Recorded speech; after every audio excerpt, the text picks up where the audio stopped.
iti sa pasap nga probinsya ti Alaujon pamunta iti Commission on Election na wanda ditoy nga report maliban pa lang ti provincial office ti Commission on Election kasabatan dagiti nadumang nga opisina ti Commission on Election iti sa pasap nga probinsya wano kadagiti nadumang nga ili iti probinsya iti Alaujon iti inspection na kadito ibadlang nga polling precinct Bombo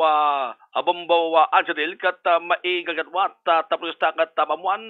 narigitoy nga polling precinct kat adadabatan nga nakasagana para iti masungad nga eleksyon ken adabag iti problema kat maisimpada nga dagdagos dagiti polling precinct kas balang di dati dagiti nadumanduma nga pagadalan dagitoy barangay iti probinsya ti La Union tagabin dagitoy nga pagadalan kat dabayag sandang nasusar nga pananangarot awan ti face to face classes dagiti ubing po ti pandemya kat masapol nga maisagana ken makita no dagitoy nga polling precinct kat okay pa para iti pandakaygadwat iti election na dumay nga May 9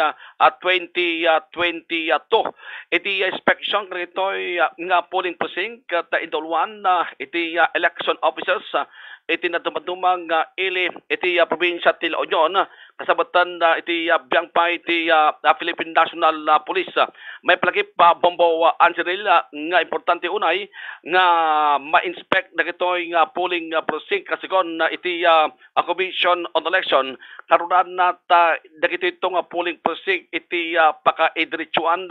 dagiti polling unong itay vote counting machine apaman nga maiwaras da kadagiti nadumang nga probinsya kan ili kat ijayton nga agyan dagitoy nga polling dagitoy nga vote counting machine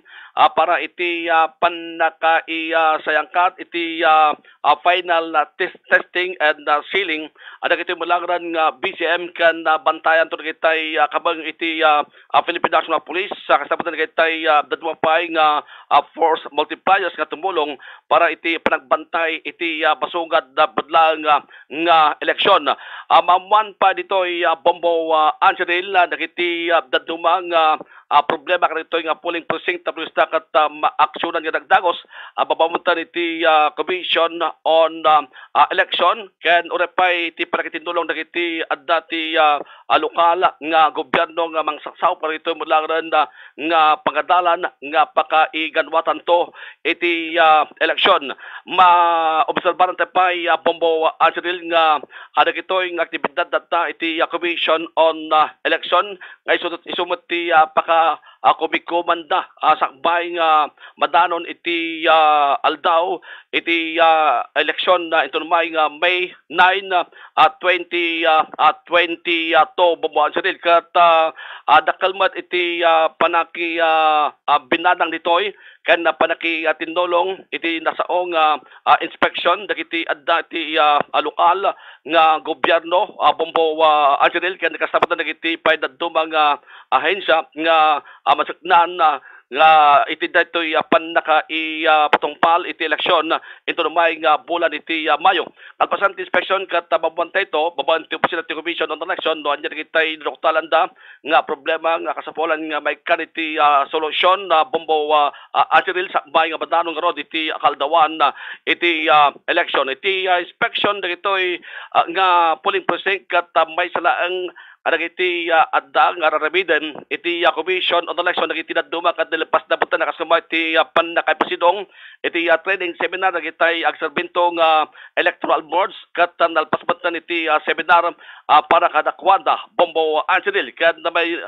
sapay nga kikitaan tata iti Commission on Election Provincial Office kat isuti inta panang bantay kadagiti kandidato nga masapol nga sumurot na kadagiti pagladagan karuna dagiti pagadurutan nga adda ti panakainag na iti panagkampanya kalpasan nga formal nga nagdukit ti campaign period iti napalabas nga March 25 nga patinggan na to inton May 7, 2022. Bombo Daniel Asabal para sa Bansang Radyo ng Pilipinas sa consistent number 1 sa La Union, Basta Radyo, Bombo.